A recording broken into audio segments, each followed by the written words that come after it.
What a play call. Milwaukee had a timeout and didn't use it. Why would you not call a timeout and advance the ball? What is going on here? What's going on is Jimmy Butler. And overtime in Game 5. Jimmy Butler runs a little bit of a circle cut. Looks like he's going to go to the corner, circles back, and it's a lob play. And the touch. Yes, sir. Yes, sir. Hey, shout out to Pat Connaughton trying to sell the little push. Oh, he threw me out the club. Oh, Jimmy, ref, please call something. Mr. Jimmy is killing me.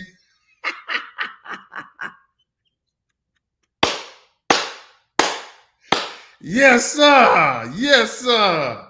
Hey, I had to do it. Listen, y'all don't know. Well, wait, no, pointing over here. There you go. My dog over here. Hey, going back to FAMU, Samson 120, one of the few people that know about this basketball shit, like I do, who've been talking a whole bunch of shit for a long time about my squad. We had to go live because y'all got to get this shit here. We had to get this out to the public. What's up, clown? What's good? Hey, what's good? What's good? And as you replayed that replay, man, and like you say, how far back we go with talking basketball, NBA, you know, just the game, just loving the game. Yes, sir. This just reminded me of Mike Budenholzer. What Budenholzer? We'll just call him. What's his nickname? Coach Bud. Coach Bud. Maybe he was. Maybe he hit the wrong strand that day. Well, when things like this happen, this is the unfortunate side of the coaching tree. Yeah. Mike Bud is a disciple of Greg Popovich. Yeah. And we all know end of game situations. He had the wrong personnel on the floor for the out of bounds play. You know, I was just listening to Draymond Green talk about something like that. You talking about not having Lopez in there? You should look. Why would you? Okay, your best defender is Giannis. Yeah. So think about this. Your most athletic, above the rim guy is Giannis. Yeah, he was guarding inbound, wasn't he? Look, this is an option that the Miami Heat don't have. Coach Bud has multiple 7-footers on his roster. Why didn't he have Brook Lopez on the out of bounds guy, on the guy that's out of bounds passing the ball, and have Giannis basically in a one-man zone defending the basket, the rim? I don't remember Lopez. Over the top to Butler. Up Jimmy Butler. Lopez is not in the game. Look, why would what would Giannis be more effective as? Guarding the inbounder or guarding the rim? Guarding the rim, absolutely.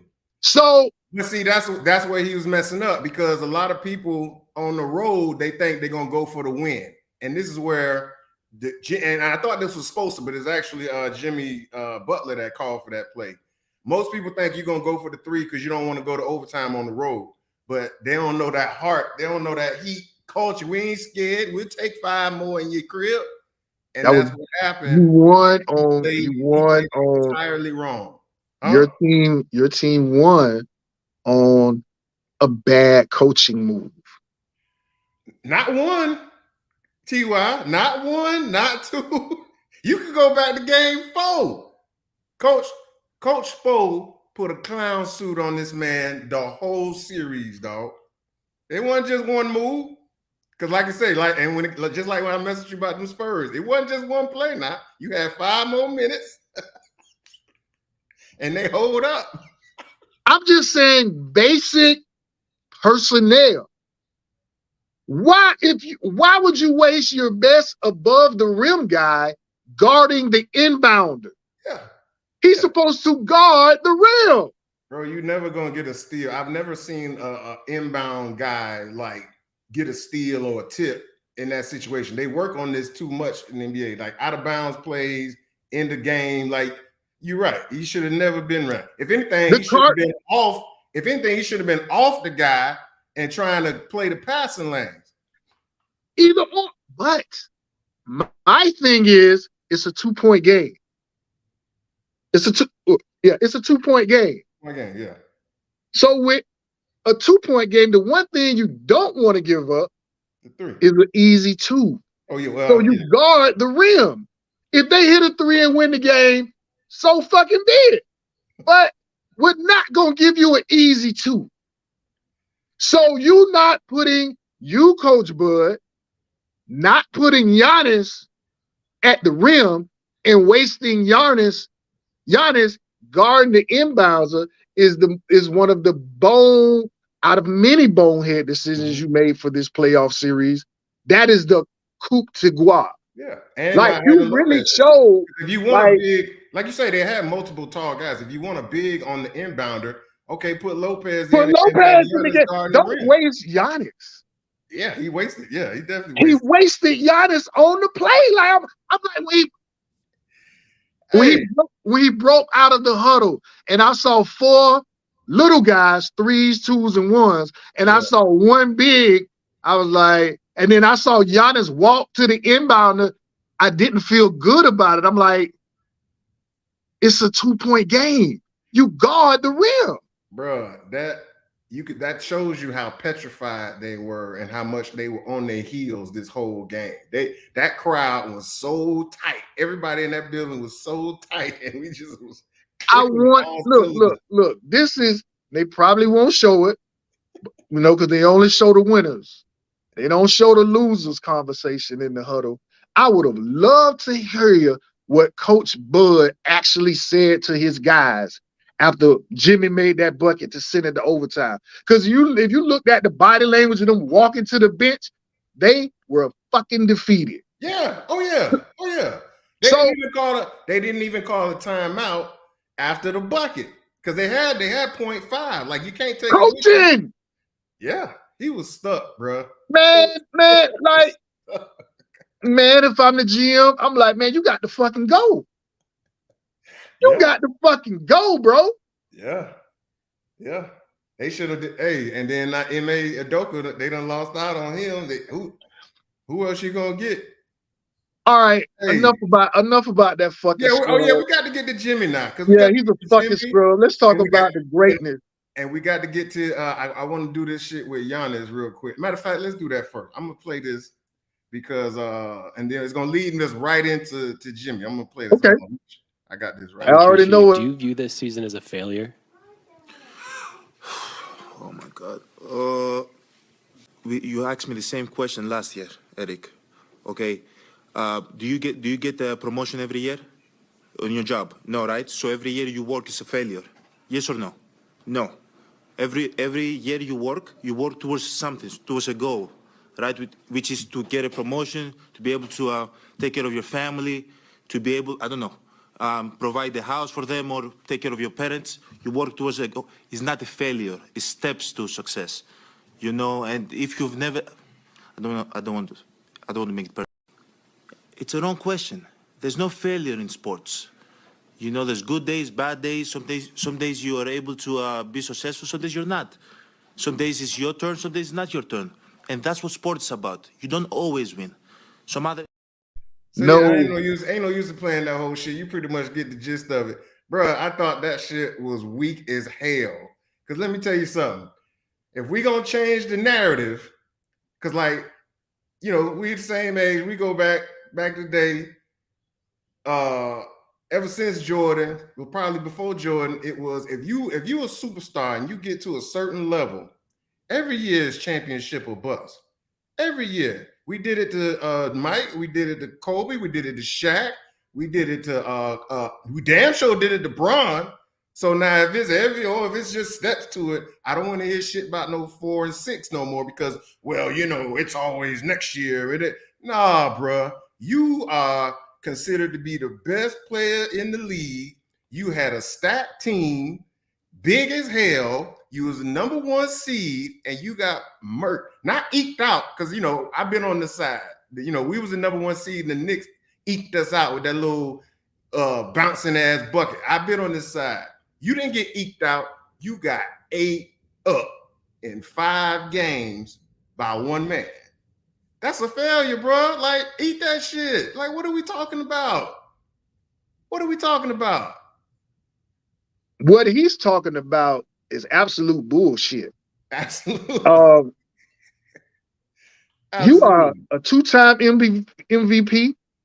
So you can't hold the hardware. Defensive player of the year. You can't hold all of that hardware that they give you, and then come playoff time, if you lose as a 1 seed, so 82 games you did this shit all season, you know, dunking and taking 2 steps and 360 and all dunking on people and mean mugging motherfuckers all year. Yep.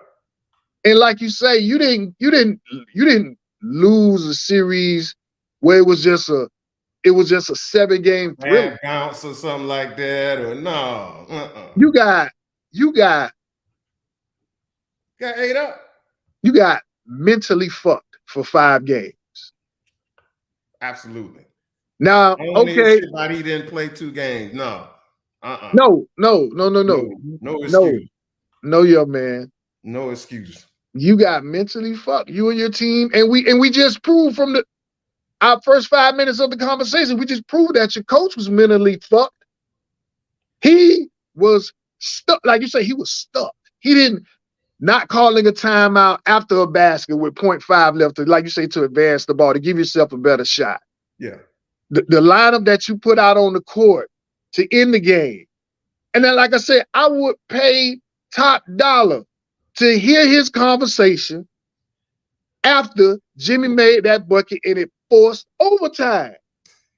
He said something else that I thought was real lame too, because they asked him, like, okay, did you want to guard Jimmy more? And he basically was saying, well, you got to respect the coach enough to let him make that decision. Yet we heard the exact opposite from Jimmy, because I thought Spo drew up the play. It wasn't Spo. Spo was going to draw some other stuff up for another player. And Jimmy was like, no, you got to let me have that. And this is why I want it. That's what a superstar does. He steps up and he covers up a lot of crap. Because you should know that, Giannis. Drew Holiday wasn't getting just murked 1 quarter, 1 half. This was 5 games. This man was tearing your boy up. And he did this shit against he did this against when KD was still on the Nets. He didn't guard KD, talking about, well, the coach got a bit. Bro, if you don't get your big ass out there and guard this man, you are the star. You control that team. Like, come on, bro. Like, maybe this is an international kind of a disconnect or something, because American players, they know, because this all comes down on me. All this chain of command bullshit, they can get another coach, but it's all falling on me, and he didn't step up. Which is leading to the point that I made, well, I won't say the point, but my observation that I made earlier is that Coach Bud should not be the Milwaukee Bucks coach next year. Everything that we've said generates to he doesn't know how to treat a superstar. Bro, he's gonna live off that. He's gonna live off that championship like Doc Rivers does. If they wouldn't have won that chip in what was that, 2021? It was the COVID year. Well, not it was the yeah. And I say, here's the thing. Remember now, let's talk about history of Coach Bud. We'll get back to Giannis, but this is the number 1 seed that lost to an 8 seed. Not even an 8 seed to play in. This is first, a play in. They played the play in. Lost bad too. Yeah. So they've been playing, like Jimmy them played 7 games. 5-game series into 2 play-in games. What up, sis? Appreciate it. And here's the thing. Like I said earlier, remember, let's talk about history. Yeah. Remember, there was a team in the South called the Atlanta Hawks who was coached by this same guy who was a number 1 seed. Yeah. and they lost in the first round. You remember that? Let's think back a little bit. Was it first or second round? I thought they got past. Didn't they get past? I think they went 7 games with like Philly or something like that. I believe I might be wrong, but they were #1 seed and they lost way before they were supposed to get to where they were supposed to get. Yeah. And in watching the game, he was clearly out coached. Yeah. And I'm just looking at, like you say, and the team that he has in Milwaukee is way better than the team he had in Atlanta. I mean, he has a legitimate superstar, and he has a legitimate, consistent 20-point guy. Yeah. In Chris Middleton. Yeah, he don't do a lot of other things well, but he can score. Yeah, because I came front. We talked about it a few weeks ago. I thought Milwaukee was going all the way to the finals. Yes, I thought it was a clear shot. Clear path. Even against my squad, I was like, yeah, we can hang, but it's like, oh, that freak, man. But you're right. Coaching, heart, like everything just fell apart. It fell into play. I don't wish injury on no man. Not in this sport, not in any sport. But not having Tyler Hero on the roster it's more of a help for you all now, because even though Tyler can score, if the other guys around Jimmy can just hold, it's like if they could just hold it close. Yeah.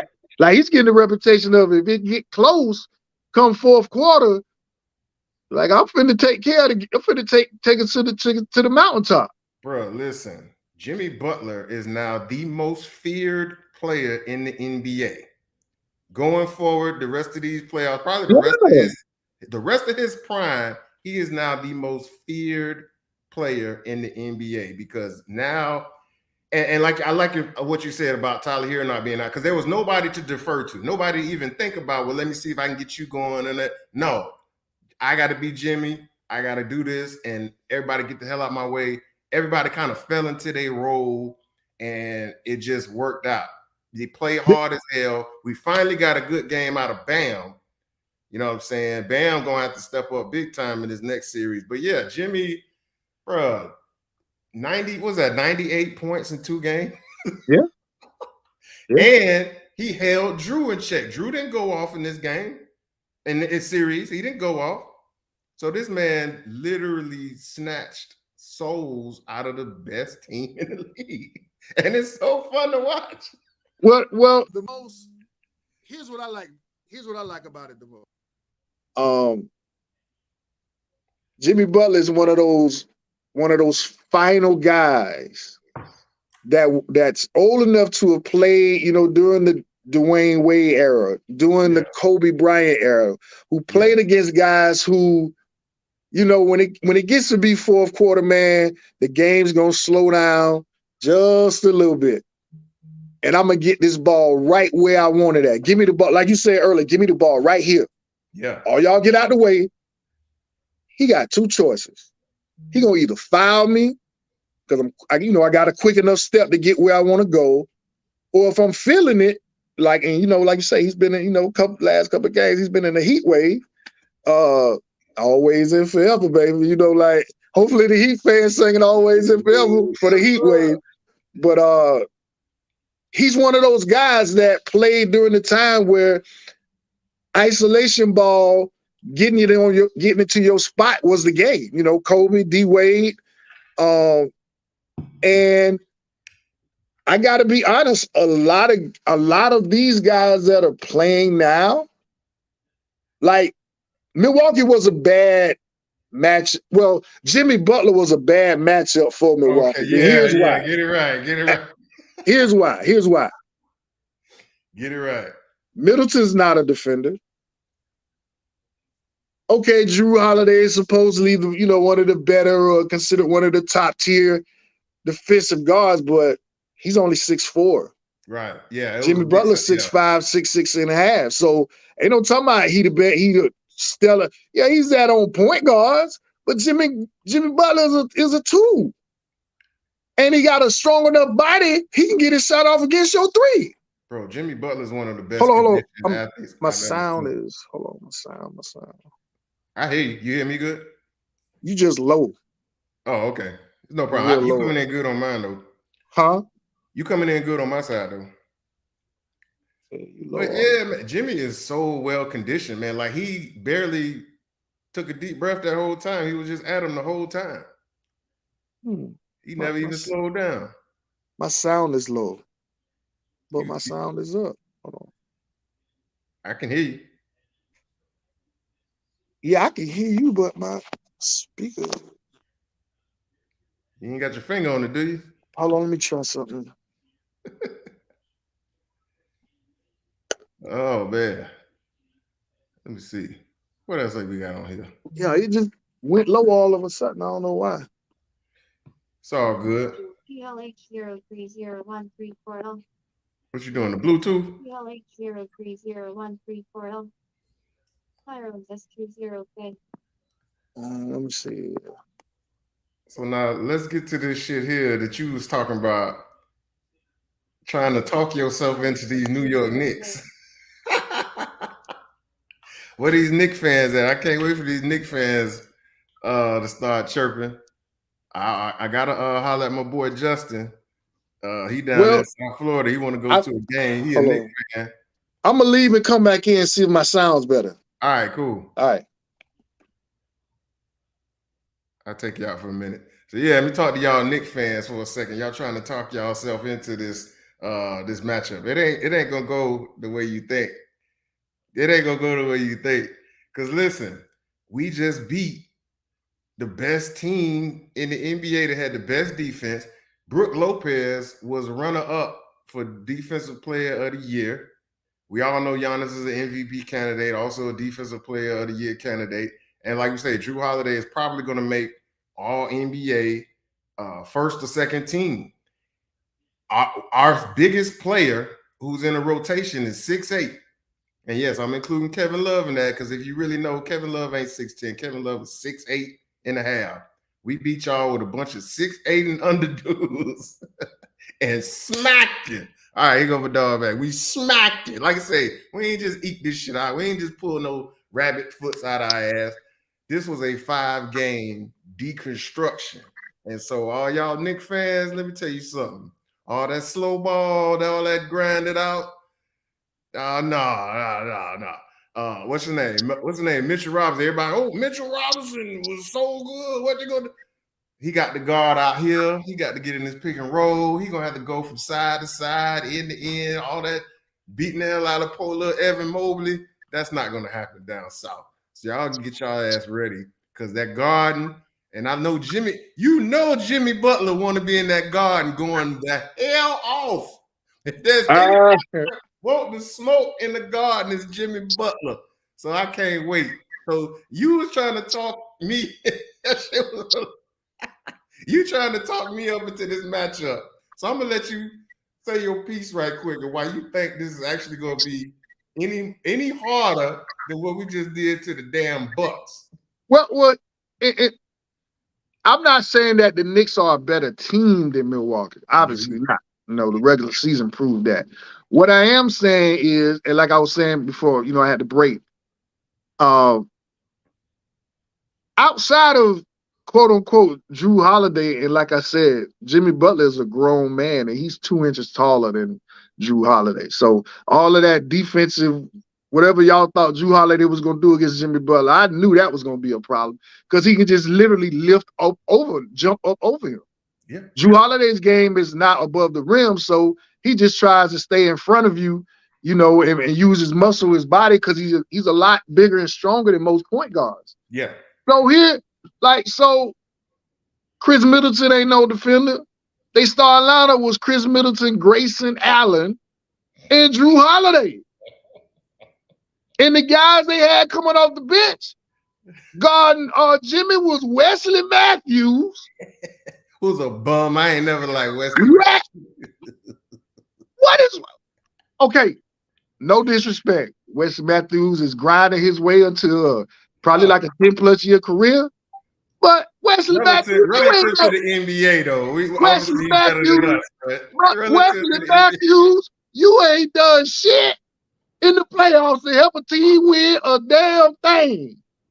And you 6'3". Like you 6'3", dog. Yeah. So what you gonna do against Jimmy Butler?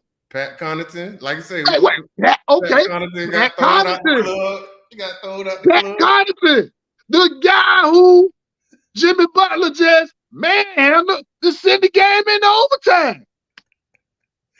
Connaughton, bro. No, wait. Yeah, go ahead and get. I want to get to these Wait. Knicks. It gets better. Last, but certainly not least, who's the other guy Milwaukee had? It was Pat Connaughton. Oh, guess who else is getting minutes on at the 3 or the 2? Who that? McConnell? Joe Ingles. Oh yeah. Oh yeah. Joe He had Ingles. that crazy shot on Joe. Drew that foul on Joe in that. What was that, game 4? So over, because Jimmy playing 40, 45 minutes a night. Mm-hmm. So over 40, 45 minutes, I done named all them bums that Milwaukee had guarding Jimmy Butler. That's why I said it was a bad matchup for Milwaukee, because their best player, you have no one to guard him. Like, it was a bad matchup. He would, every time down the floor, Jimmy Butler, even the shots he missed, they were good shots because he always got the shot he wanted. He got everything he wanted. Now against Josh Hart, go ahead. Talk me into Josh Hart over. I'm just saying it's gonna be a better. I ain't talking you into shit. Jimmy Butler just might be on one these playoff run. We don't know what the fuck he got brewing in the tank. All I'm saying, it's gonna be a little bit tougher. He gonna have to go against Josh Hart. RJ Barrett's gonna have to guard him at times. He's probably gonna see Obi Toppin at some point. Oh, please put Obi Toppin on Jimmy Butler. Well, look, it's probably gonna happen, from resting. Like, he's driving, so he's getting fouls. He's like, they're fouling him. Yeah. So I'm just saying, I like their defenders a little bit better than Milwaukee perimeter defenders. That's all I'm saying. I will say this. I think the Knicks will be scrappier. I think that whole we gonna get scared and tighten up and turn into little puppy dogs in the fourth quarter, I don't think that's going to be coming into play, because Milwaukee just showed a lack of heart. They just showed an overall lack of balls in this series. I don't think the Knicks are of that same ilk, especially with that Garden crowd.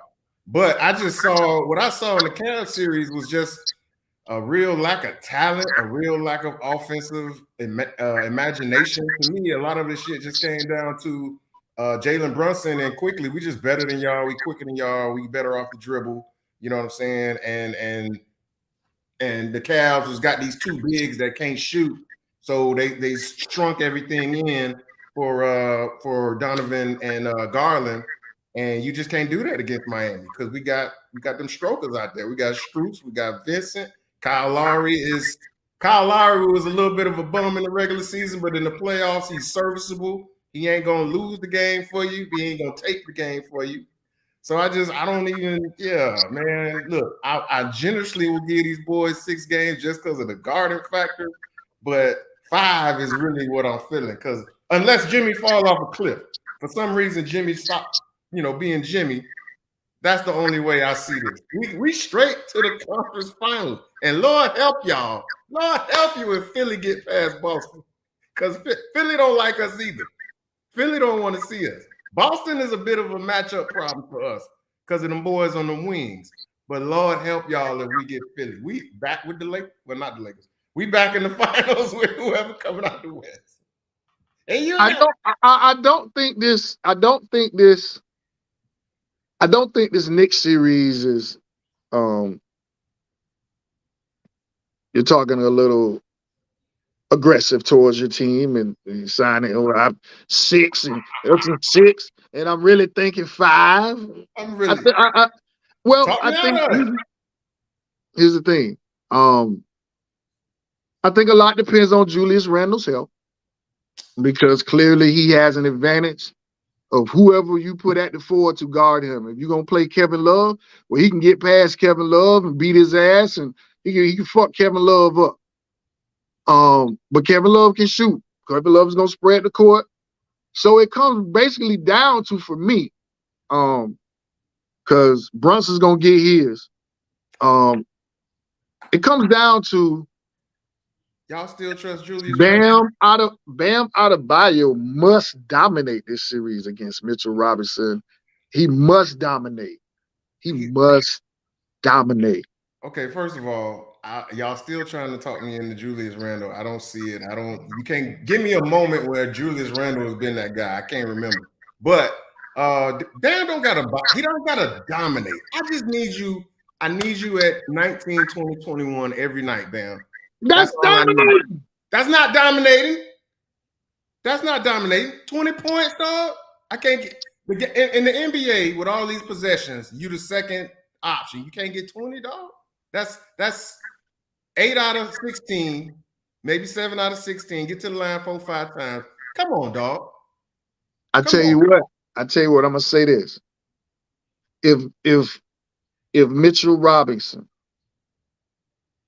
is even or even close to even in production per minute as Bam Adebayo, you're gonna lose this series. Well, see, Mitchell's not much of a scorer. He's a cleanup man. So if he getting 15, 20 rebounds, yeah, okay, that's fine. He's not gonna do that. He's a leading offensive rebounder in the league this season. And he's offensive rebounding his ass in the playoffs so far. So my thing is but he only gonna play like at the most 25 minutes. But I'm saying that's because the people he's matched up with are in the paint too. They bangers with him, and he outbanged them. True, but that's not our squad. We gonna be, like I say, you're gonna be in that pick and roll, bro, where you're gonna be having to sprint out to catch up to try to contest Kevin Love, sprint out to try to catch Bam, because Bam gonna have him in the pick and roll too. Bam might handle the pick and roll. Bam doesn't just have to be the pick guy. He can be the guy who's handling the pick and roll. Yeah, so, yeah. Bolster's not just gonna let this guy beat us up down low and not put this man in the position to where he's uncomfortable. That's why I say Mitchell, yeah, he's a good athlete, 7 foot, but come on, bro, he's not turning this series. Well, here's the thing, and I'm glad you finally said Spoles, because I think this is really going to be one of those.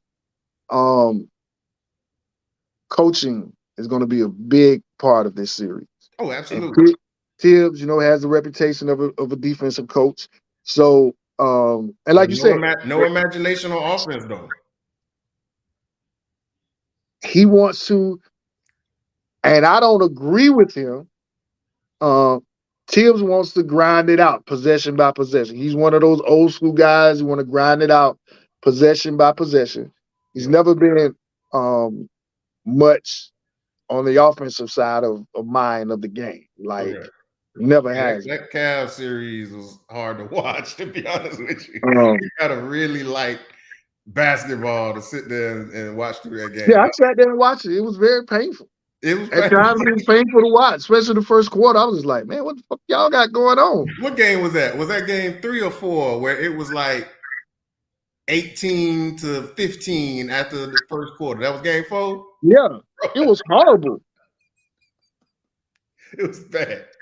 It was bad. Like I literally was like, man, what the fuck is y'all doing? Like, this is hot. No,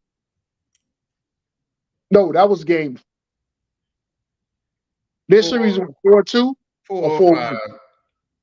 It was in Cleveland. 4-1. So that was game. It was in Cleveland. Yeah, it was definitely in Cleveland. So that was game 2. That was game 2. Okay, yeah, game 2. That was game 2.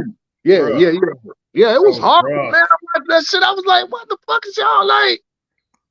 It was bad. That's why I always say, yeah, I'm of that age, but like, nah, I don't want to go back to them games where like the Pistons and the Spurs was like 72-70. No, I like the scoring. I mean, like I said, it's a different game. Yeah. The games we grew up watching, there was a traditional power forward and the traditional center. You know, Right. and offenses were generated off of that. But every person in the league had a pure 4 Yeah. and a pure 5. Yeah. But now with the game, just so Steph just changed the game, man. He just changed. Wide open. You Pace know, it just and like the he only just thing I would say, like, yeah, don't call so much ticky tack stuff, but the way the game is more open now, it's more fun to watch. It's harder to post up though, and that's why some of these, that's why I think like they was doubling the hell out of Anthony Davis the other night. I was like, because they bringing the help guy over, and it's like you can't really get that true ISO post up no more, and it's just it's tougher on the big man, but it is more open and wide open. So yeah, we don't want to see it's no still 70. it's still fun. I don't give a fuck. It's still fun. I still love watching Joel Embiid play. Yeah, because Joel mix it up. Yeah, I He mixes still it up. yeah. I like and as pure as his jump is and he's worked on it in his game, I just love when he just get the ball on the block and he got all the moves. He got all the moves. Oh yeah.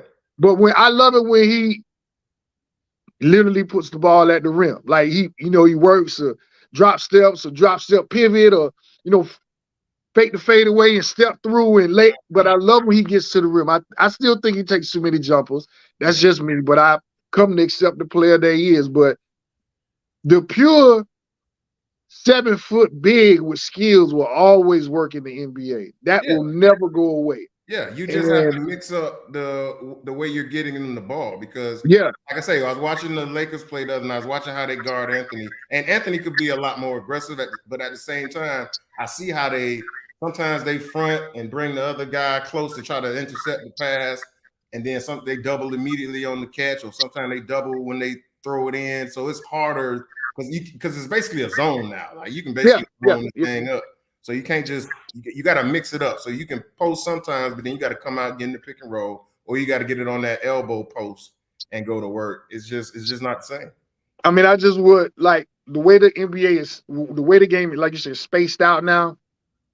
That was the one disadvantage that Dream had because it was such a compact game when Dream played. And Dream, we all know Dream was only like 6'9.5".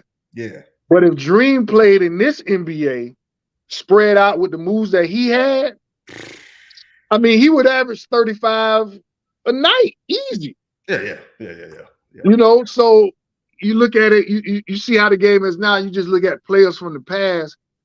Certain players wouldn't make it in today's NBA, but there are certain ones from the past, like Dream would just be so dominant. Because imagine him getting all the ball at all those spots that you said, on the elbow, free throw line, with his footwork. Yeah. Dream, and he had handles. So now instead of him getting the rebound and getting it to the guard, Dream gonna push that thing up. And who catching up with Dream? So he would have been a skilled version of Giannis. Yes. With the jump shot and the free throws and all that. Man, it would have been over. It would have been nasty. Nasty. So so we have on record you saying that the Heat in no more than 6. No more than 6. Oh my God. No more than 6. And let me see. So they got home court. Yeah, Knicks got home court. Miami. Nah, let's close this shit out in 5 at the Garden, bro. Oh my God. Really, because Jimmy's already a legend, but they love the Garden. It's the Mecca. It's the Mecca. Oh my. Let Jimmy come in there and drop all that 8 on that ass in the Garden and wrap y'all ass up at 5, and then you'll never doubt that man again. So if you're gonna win in 5, you're saying you're gonna win one of the first 2. Yeah. Oh my God.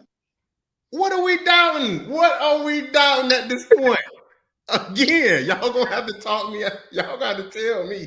Because with that bullshit I saw against Cleveland, against what we just did to the best team in the league, you're gonna have to show me. You're gonna have to show me, dog. I can't see it. I saw an offensively inept basketball team that relied on 2 little dudes, 6 foot nothing, to create off the bounce, and they just did it, and they suffocated the Cavs on defense. That's what I saw. I saw Coach Spo put a clown suit on one of the best teams in the NBA that had size and length. This whole Mitchell Robinson crap y'all trying to talk me into. Giannis had 17 rebounds in the game. Brook Lopez had 30 and 12 the other night, and we smacked them. So I don't want to hear shit about no damn Mitchell Robinson or no fucking Obi, Juan Kenobi, whoever they got over there. I don't want to hear about no damn Julius bad leg Randle with his 30% shooting ass. I don't want to hear about none of these cats. Y'all gonna have to show me. So yeah, Heat and 5. Let me get 5. Hey, fuck all that 6. 5. Well, Jalen Brunson is going to average 30 points a game in this series. Who? Jalen Brunson. On who? On the Miami Heat. You gonna average 30 minutes a game? That's what you 30 points.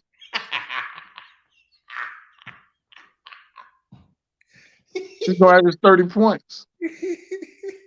What? Knicks fans, do not let this overconfident guy destroy your confidence. He's gonna average 30, huh? He's gonna average 30. Okay. Like, he's gonna average 30. Listen, man. Individual accomplishments aside, I wouldn't care if we averaged 50 and as long as we win in the series, I don't care. But I know that's not gonna happen because we don't do stuff like that. We don't do that. Where we do that at? So he's not gonna average 30? No. I give you 23, 24, but no. Come on, dog. He ain't do that. If he ain't gonna do that in the season, he ain't gonna do that against the Cavs. How you gonna do that against us? I think he's gonna. I think the Knicks are gonna win the first 2 in the Garden, and I think the game. I think the series is gonna go 7. But unfortunately, Game 7. I do like the 7. You also said we was gonna get swept by the Bucks, but that's okay. I do like. I'm gonna go on record. If it gets to Game 7, I do like the Heat in Game 7. No, so I do like the Heat in 7. I think it's going to be a long series, though. I think it's going to be a longer series. But like I said, Game 7, if the game is close, who you going to put your money on? And I'm going to put my money on Jimmy Butler. I think the Miami Heat, out of any team that's left in the East, and this is crazy to say this. This is crazy to say. But out of any team left in the East, you can go down from 2 to 7 because 1 is gone. Yeah. The Miami Heat are the most mentally tough team in the East. You said it. Mentally tough. Absolutely right. You are absolutely right. The organization is built it's through the leaders in the organization. Yep. They're mentally built. They're organized to be a mentally strong-minded team. It's always been that way since Pat Riley's gotten there. Yeah. Like, he might not have the best talent, outside of the LeBron run, the 4-year LeBron run. The Miami Heat has never really, had we got the most talent. Never. But they've always been in the hunt. Like, it's all like they always Tim Hardaway days, Marvin Morning. Remember, we were 1 shot away from the finals last year. Right. 1 shot. Right. So yeah, that's why I say we are the most feared team in the East right now. And nobody really wants to play it. Everybody's praying that the Knicks take us out. But I agree. So we'll start wrapping up. What you got with the rest of the playoffs? How you calling the rest of these series? What you think about Denver and who they playing? Denver and Phoenix. Phoenix are no more than 6. Okay. No more. And the closeout game against the Clippers is the proof why. KD and Devin Booker scored 78 points. Yeah. Now, of course, the knock on Phoenix is, they really don't have a bench. It's really just the starters, okay. Give a fuck. Bitch, all these motherfuckers playing 40 minutes.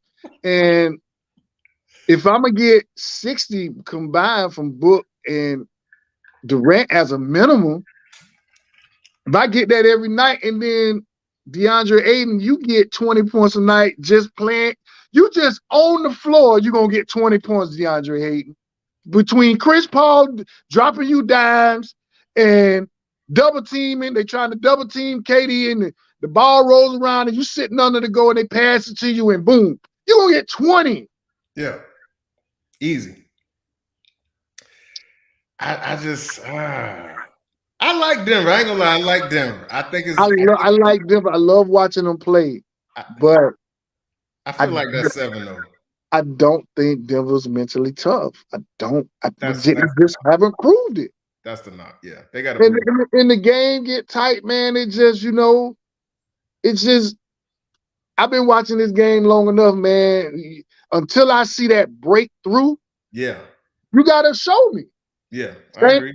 Same thing happened with Golden State. They were like teetering on the edge, and then, okay, we ready now. Yeah. And they broke through. Yeah. And they kind of been in the hunt ever since. You think they finished? You think they finished Sack off? Yeah, they did. Sack's done. Sack don't have the mental toughness to go into San Francisco and win the game. They don't. Yeah. They don't. They just don't. They don't. Sabonis is being outplayed by Looney. Both of them. And Draymond. Yeah. No, just no. I'm just taking Sabonis and Looney. Yeah. You can look at Sabonis stats. He scored 8. Looney to be a star in his role, like a Looney done had 2 games out of 5 where he done had more than 20 rebounds. Yeah. Sabonis. Yeah. What the fuck? Yeah. You cannot allow. Now you can't these motherfuckers. You let Looney done grab the ball off the rim 20 times and then kicked it out to them motherfuckers. Yeah. Either on the defensive end where they start the break or on the offensive end where they get another shot. He's done that in 2 games 20 times. Yeah. No Sabonis. And we learned that from Bron and that Cavs run. The only way to beat Golden State is to control the tempo, and that starts from the board. So I agree. Yeah. What about? So I think the Lakers finished this shit off. So the Lakers would then go on to play winner of Golden State. So okay, Lakers and Golden State then, right? I think we both agreed the Lakers finish off Grizzlies, right? No. What?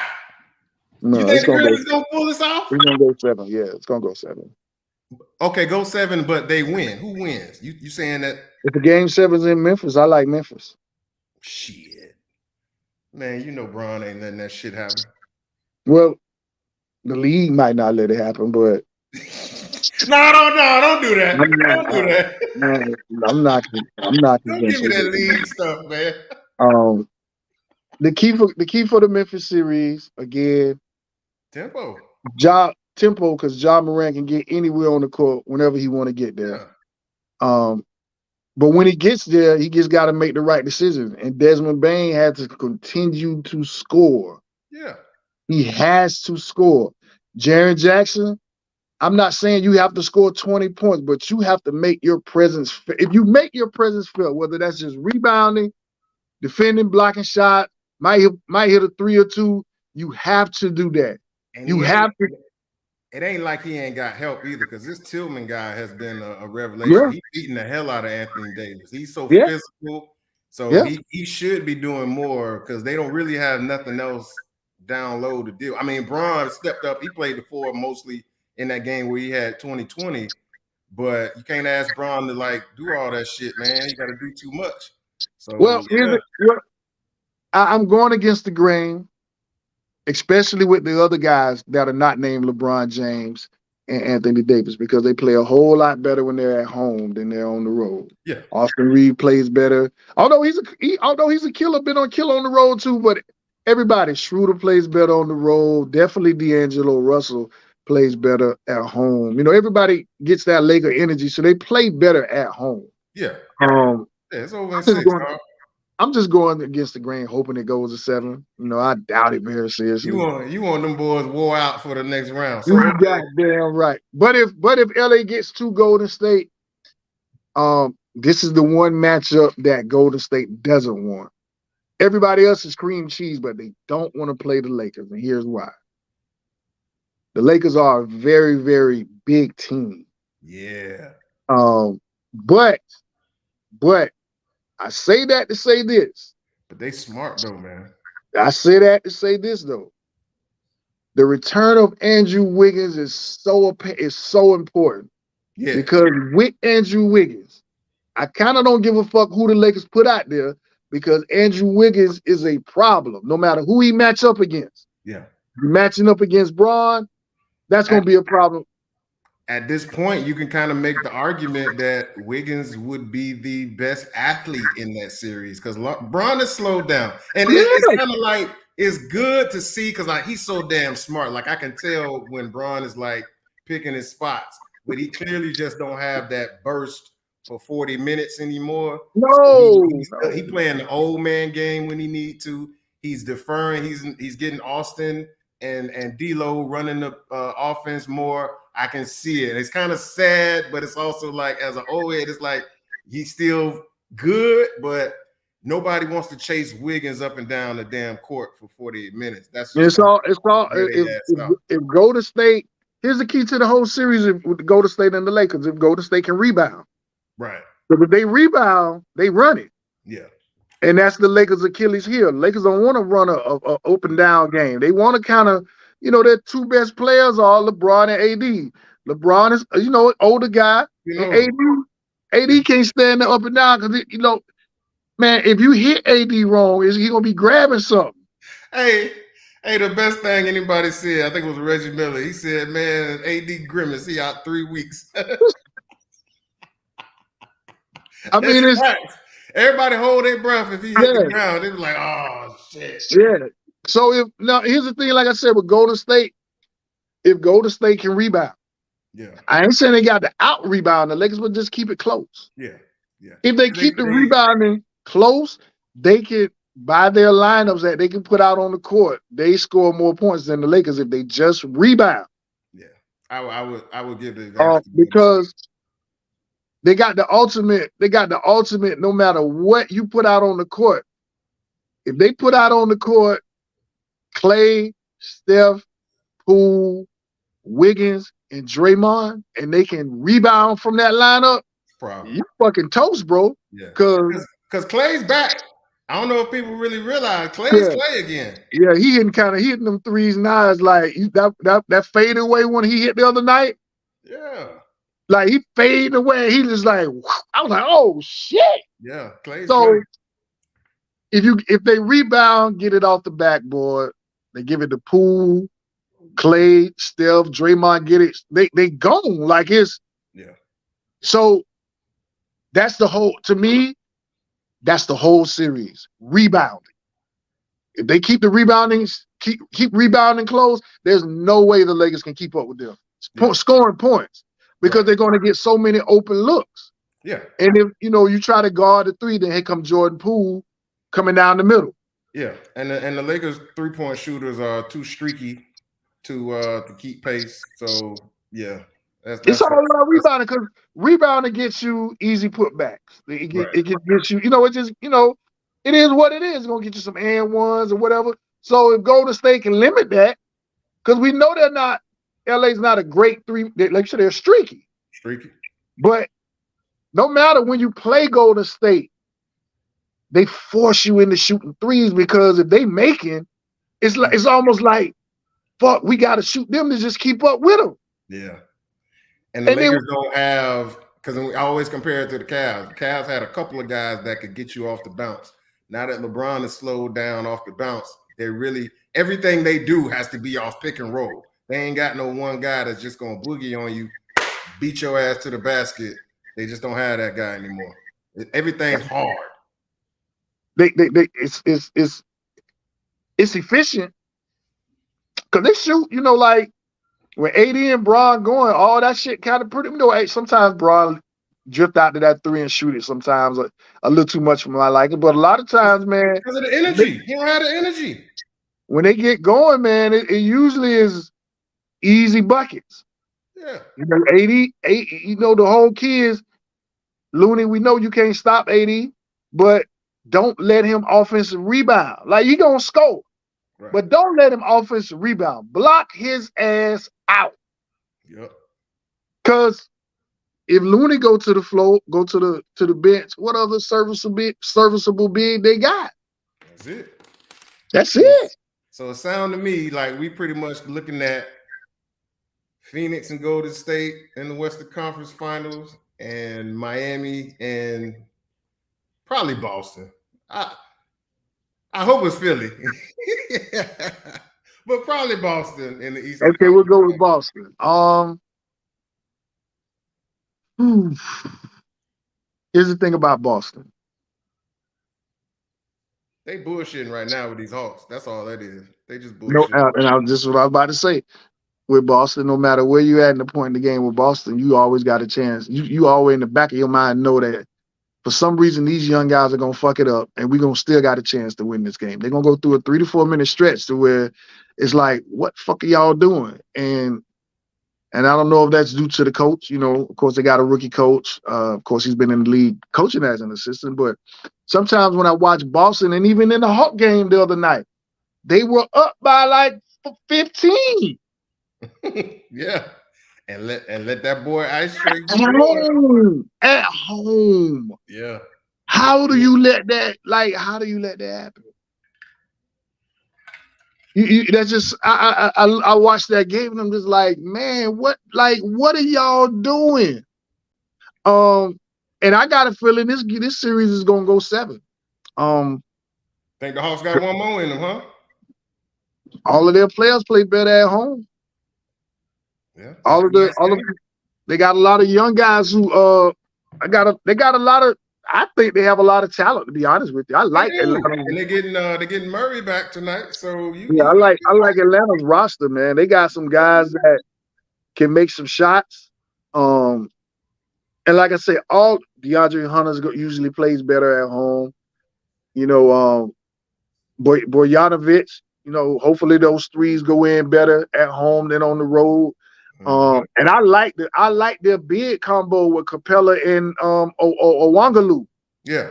They do their job. They just do their job. You're gonna get rebounding, and the ball off the bench gonna block some shots. Yeah. You know, I like their big rotation. They don't lose nothing going to the bench with their bigs. Right. They don't lose nothing. Right. So it's just all like the Boston game is just all about mental toughness. Now, Boston is a mentally tough team, even though when they go through some of these lapses that they go through, at the core of their team, I still like their mental toughness. I still love Marcus Smart, what he brings to the table. Yeah. I think they're going to beat the Hawks in this series. Yeah. And against the Heat, man, that's the toughest matchup for us left. Yeah, that's tough. Anybody else come see us is fine. Because they got 2 guys on the is the toughest matchup. They got two guys on the wing that can score and defend. Yeah, and big. Because that was the problem. That was the problem last year. They big. They can actually wear Jimmy down more so than anybody else because they're his size or bigger. Tatum's bigger, but Jaylen Brown is right there with Jimmy's size, and he got that heft too. And their guards are big.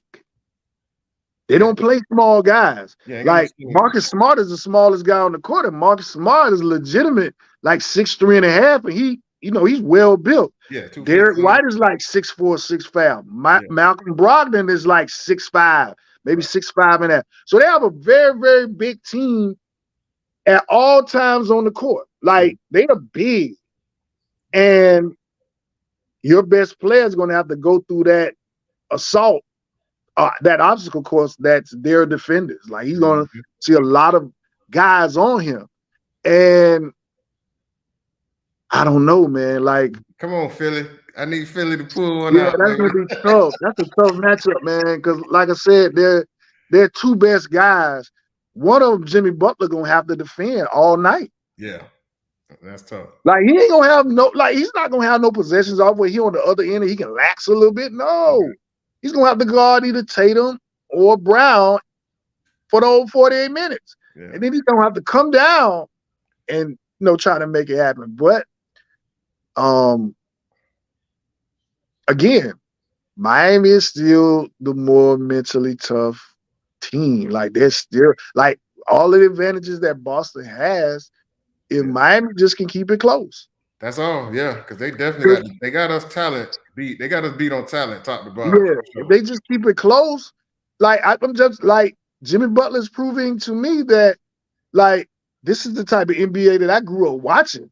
Like if the game was close going into the fourth quarter, like Michael Jordan gonna finish it. Like it's gonna happen. We know it's gonna happen. We just sitting back watching it occur. Yeah. If the game close, crazy. That's Kobe crazy that Bryant, this if the man game has close, worked himself to that level. Like yeah, that shit is, you gotta applaud like that. like Jimmy Butler, like the last couple of games, is like you sitting here watching him and just like, damn. Like Now the you game, expect it. Now you expect it. It's not a man, surprise anymore. this is like, but see, here's the thing though, because we, like I said, because we've seen so much greatness. Yeah. Like you say, we expect it. But man, if Jimmy can pull it off, like his name kind of rises, like he'll be, man, it'll be crazy. It'll be crazy. Like the whole who's the best player, and I don't want him to stay on this list forever. But even if he pushes and get the Heat to the conference finals, man, he done kind of like earned that one of those titles of who's the best player, who's the best player that you've seen that's never won a championship. Yeah. He and up to maybe, dare I say, top 5 2 guard? Top 5? 6? Even if you get, like you say, we'll see.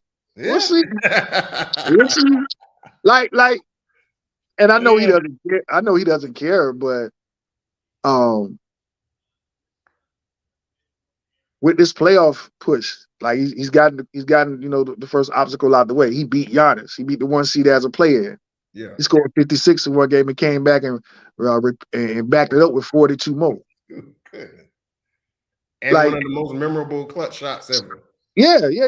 Like we ain't seen this shit since it's been a few years. Like we come from the era of Jordan, Kobe, D Wade, who have put on remarkable performances. Yeah. And like these past 2 for Jimmy Butler, man, it's like up there, like, damn, boy, this is fucking balling, like for real. Yeah. So,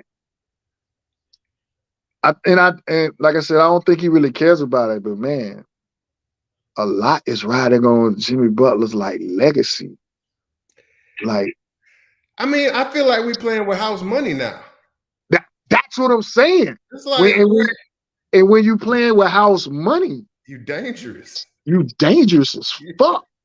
Because you don't give a fuck. Yeah. And he got and you look at here's the thing, you look at the fucking turd against Atlanta and stayed in the play-in when we should have not been, but yeah, we ain't supposed to be here. Here's the thing.